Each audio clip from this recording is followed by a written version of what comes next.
Assalamualaikum. Hai Healthy, selamat siang ya. Kali ini saya Bidan Puswetanum sedang kasih makan Dedek Talib nih. Dia lagi makan siang ya, makan siang. Makan yang banyak ya Dek. Dan ini sekarang sudah hampir habis. Nah, Healthy pengen tahu kan caranya pemberian makan bayi dan anak. Ini usia 6 bulan loh, baru-baru awal sih. Ada berbagai macam tahapan yang harus dilaluin. Tapi tunggu saya selesaikan beri makan dulu ya. Nanti saya akan bagi bagaimana tips dan pola pemberian makan untuk bayi dan anak yang tepat di usia-usianya Talib nih. Oke, stay tune in my channel. Nanti akan saya lanjut. Oke guys, we're back. Thanks for stay tune on my channel ya. Tadi sudah kenyang Dede Talib dan dia udah bobo nyenyak. Karena kalau Dede itu udah kenyang, dia udah mimi juga, dia udah kenyang, bobonya bisa nyenyak. Oke, kali ini saya akan bagi bagaimana tips awal pemberian makan bayi dan anak ya.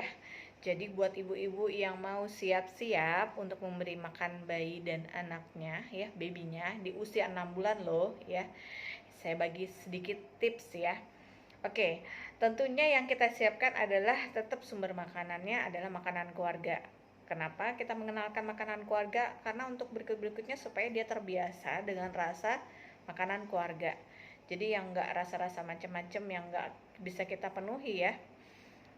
Kita buat makanan keluarga untuk baby usia 6 bulan. Itu porsinya diberikan 2-3 sendok makan ya.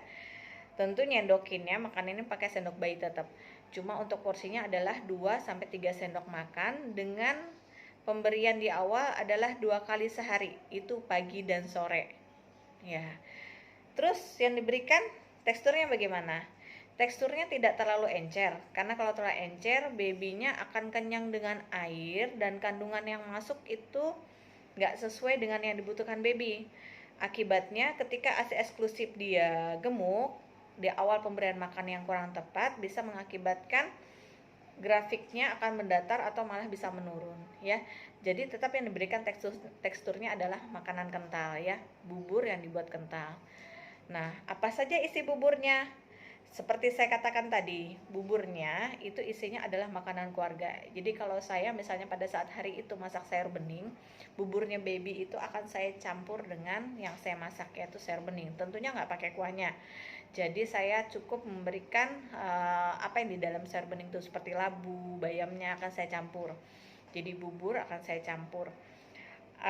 Variasinya apa aja? Nah, untuk 6 bulan pertama di 1 minggu awal itu biasanya saya akan berikan 2 bintang saja dulu. 2 bintang itu apa? Adalah sumber karbo dan sayurannya tadi. Kemudian di 2 minggu berikutnya saya akan coba masukkan sumber hewani ya. Sumber hewani bisa apa aja, bisa telur, bisa daging ya. Namun Anda pantau ketika Anda memberikan itu apakah ada alergi muncul kepada si baby ya. Jadi diberikan seperti itu. Nah, sekedar informasi, makanan itu sebenarnya terdiri dari 4 bintang. 4 bintang, bintang pertama adalah karbohidrat ya. Jadi bisa nasi ya, kalau di daerah lain ya bisa selain nasi, yang penting sumber karbo. Kemudian yang kedua adalah sayur-sayuran yang merupakan sumber vitamin.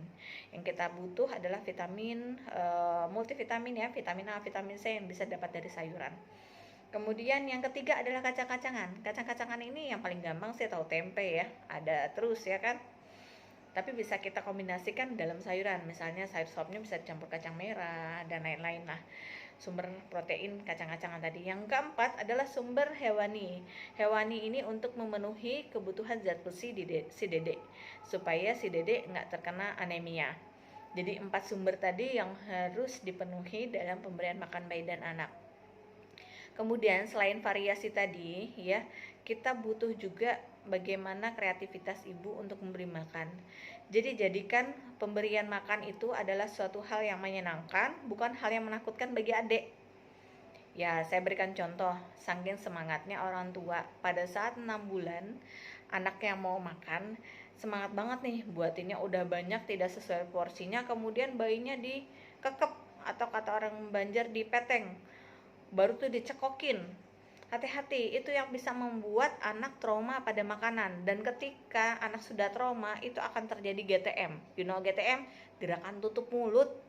Jadi anak ketika ibunya udah dilihatnya nyiapin makanan, dia udah waduh nih bakal nggak enak lagi nih, bakal cekokin. Jadi itu kreativitas ibu ya yang harus sabar, harus laten emang ngasih makan anak ya. Jadi ketika dia sudah menjadikan pemberian makan itu adalah hal yang menyenangkan bagi si dedek, nggak akan sulit. Oke, satu poin yang harus digarisbawahi juga, membuatkan makanan bayi dan anak itu disesuaikan dengan selera anak. Jadi nggak ada istilah anak itu sebenarnya tidak mau makan. Kemungkinan kalau tidak mau makan itu sakit, bisa nggak mau makan, tapi ketika dia keadaannya sehat dan tidak mau makan, kemungkinan besar adalah makanannya belum sesuai selera si anak. Jadi berikan anak makanan keluarga seperti saya katakan tadi. Ibunya makannya enak, rasanya enak, gurih. Kenapa anak-anaknya dikasih makanan yang plain, yang ada rasanya? Ya tentu aja pasti GTM lah. Itu sudah saya buktikan pada baby Talib, ketika saya memberikan makanan yang rasanya plain, itu dia nggak akan lahap makannya dan biasanya disembur-sembur sama dia ya. Jadi tetap penuhi, tentunya juga tadi catatan kalau memberikan kaldu adalah kaldu yang non MSG. Sekarang banyak terdapat di pasar, atau membuat kaldu sendiri. Jadi dari ayam yang Anda rebus atau daging yang Anda rebus, kita udah bisa dapat kaldunya, dan baby biasanya lebih suka dengan rasa itu. Oke, kalau nanti ada pertanyaan bisa messenger, bisa hubungi saya. Yang penting tetap semangat dalam pemberian makan bayi dan anak. Dan jangan putus asa sambil berdoa semoga ibu dan anaknya selalu sehat. Bye-bye healthy, sampai jumpa di video berikutnya. Wassalamualaikum warahmatullahi wabarakatuh.